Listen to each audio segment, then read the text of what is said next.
is Friday, November 28, 2025. I'm Pastor Michael, and this is Wilderness Wanderings.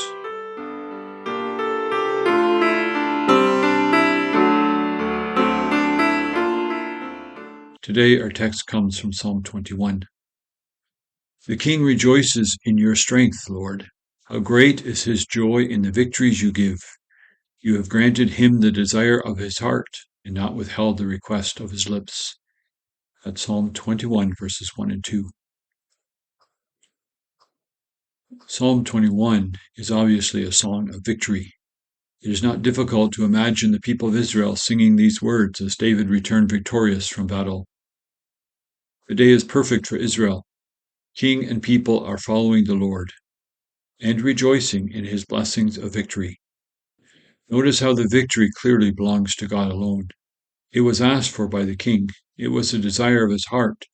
But the song recognizes that only God is responsible for the defeat of the enemy. The psalm exudes trust and confidence in God. Notice also that the enemies haven't got a chance. The singers are totally convinced that they are goners. None who oppose God can survive. While the enemies wither away, the king's days are lengthened even forever and ever. Of course, David did not live forever.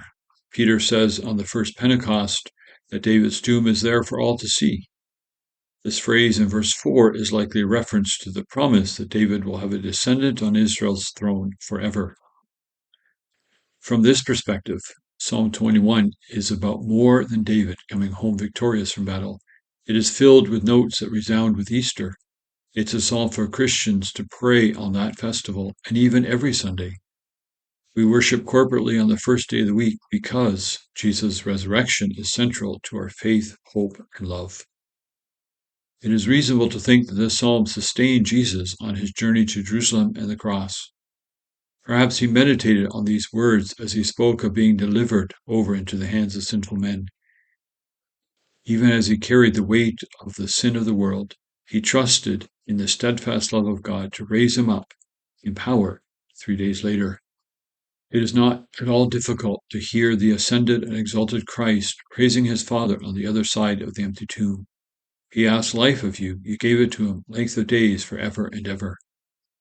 After passing through death on behalf of his siblings, Jesus was met with rich blessings, greeted by throngs of worshiping angels, crowned with glory and honor because of the suffering of death. Hebrews 2 verse 9. This is a psalm for a vindicated Messiah. What does it mean for us?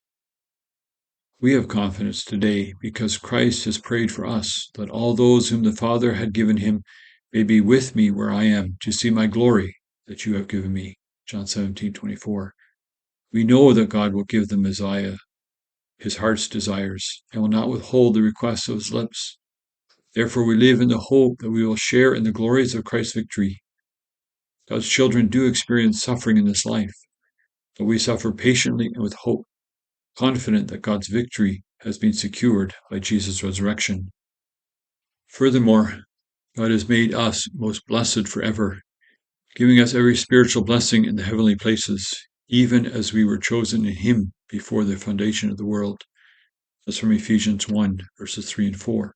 Or, as a paraphrase reads, long before he laid down earth's foundations, he had us in mind, had settled on us as the focus of his love, to be made whole and holy by his love. Even as we struggle in this life, God is at work in us, accomplishing his purposes. This psalm shores up our faith when it wavers. As you journey on, go with the blessing of God. May the peace of the Lord Christ go with you, wherever he may send you. May he guide you through the wilderness, protect you through the storm. May he bring you home rejoicing at the wonders he has shown you. May he bring you home rejoicing once again into our doors.